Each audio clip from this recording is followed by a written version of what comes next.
allons maintenant parler du reportage de la rédaction qui, chaque matin, vous propose un zoom. Aujourd'hui, sur les pêcheurs du Vaucluse qui sont en colère contre la CNR, la Compagnie nationale du Rhône, qui leur interdit un certain nombre d'accès aux berges du fleuve. Alors, les pêcheurs ont manifesté leur mécontentement ce week-end à l'occasion d'une compétition à Caderousse, un reportage de Julien Olivares. C'est un problème que les pêcheurs du Vaucluse connaissent bien, mais qui commence sérieusement à les agacer. Celui de l'accès aux berges du Rhône. De plus en plus de barrières empêchent d'atteindre les bords du fleuve.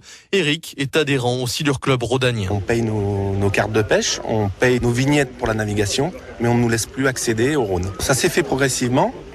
Des mises à l'eau qui étaient ouvertes, un mois après, elles étaient clôturées, fermées.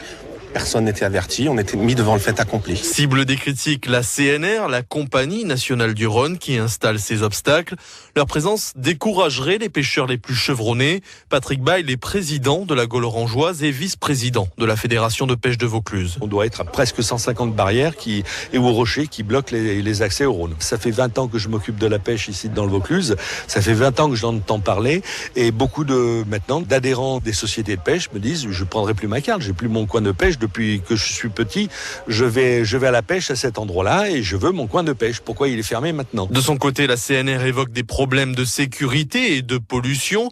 Mais pour Patrick Bail, les barrières ne sont pas la solution. Nous avons tous peur des rave-parties, de l'installation des camps de nomades, des décharges sauvages, bien entendu. Mais si nous, pêcheurs et chasseurs, sommes au bord de l'eau, nous serons les premières barrières à tous ces délinquants et pour signaler tout problème. Les pêcheurs peuvent compter sur le soutien ou la médiation de certains élus comme Paul Durieux, député de la 4e circonscription de Vaucluse. Je comprends que la CNR ait le souci de protéger le site et le souci de l'environnement, mais les pêcheurs et les chasseurs ont ce même souci, c'est dans leur fonction d'ailleurs, la protection de l'environnement, et il suffirait simplement de se mettre, je crois, autour de la table pour trouver une solution, pour trouver ce qu'il faut faire, qu'on protège l'environnement, mais aussi qu'on puisse accéder, qu'on puisse pêcher, chasser, se promener sur le domaine public. La CNR entend ces revendications et se dit prête à en discuter. Une réunion devrait avoir lieu dans les prochains jours.